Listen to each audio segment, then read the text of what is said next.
More breaking news coming in. In a call with Russian President Vladimir Putin, Turkish President Erdogan accused Israel of threatening security in the Middle East, which he said cannot tolerate another war. In a phone call with Russian counterpart of Vladimir Putin, the office, in fact, said, and I quote, "The spiral of violence that began with Israel's attacks on Iran has put the security of the entire region at risk, and that the lawless attitude of the Israeli Premier Netanyahu and his government poses a clear threat to the international system, and that the region cannot tolerate a new war."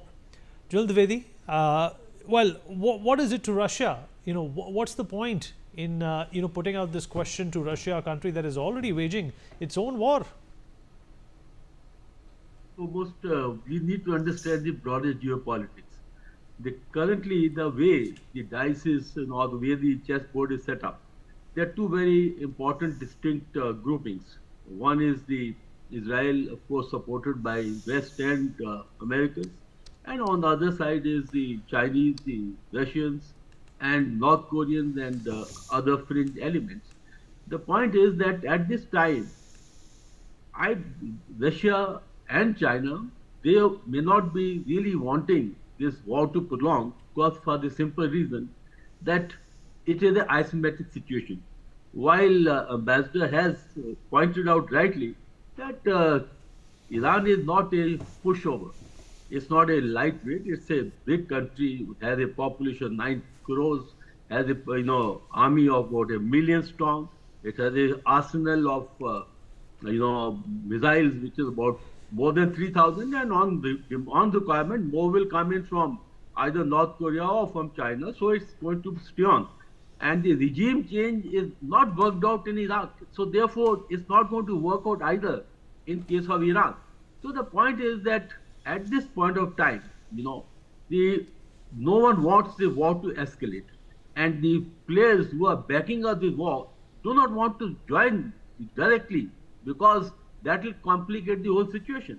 So currently the war is being fought by the two, and their supporters are lining up behind, while America is very deeply involved, because in today's non-contact warfare, you don't have to put your troops on the ground.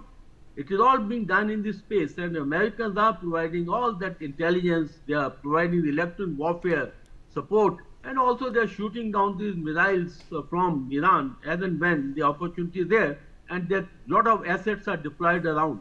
So the point is, at this point of time, I think everyone is playing very safe. And 2 points I like to make. The Islamic world, though they have extended symbolic support to Iran, but no one has actually come physically.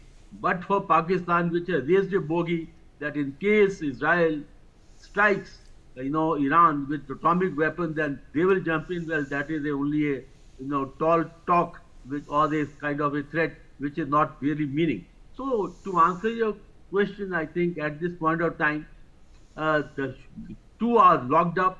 The support is being extended by the friends and allies, and no one wants to step into this muddle directly. And therefore, I think until one side gives way or at least feels the heat, and to my mind, Iran though can hold on, but currently it is taking more punishment than it is able to inflict on Israel, and maybe in time to come they may seek some kind of ceasefire through their own friends like Qatar or even Oman. That only time will tell. But currently, I think in the next couple of days, it's going to further heat up, and there's no likelihood of any major peace initiative being undertaken. Vineet.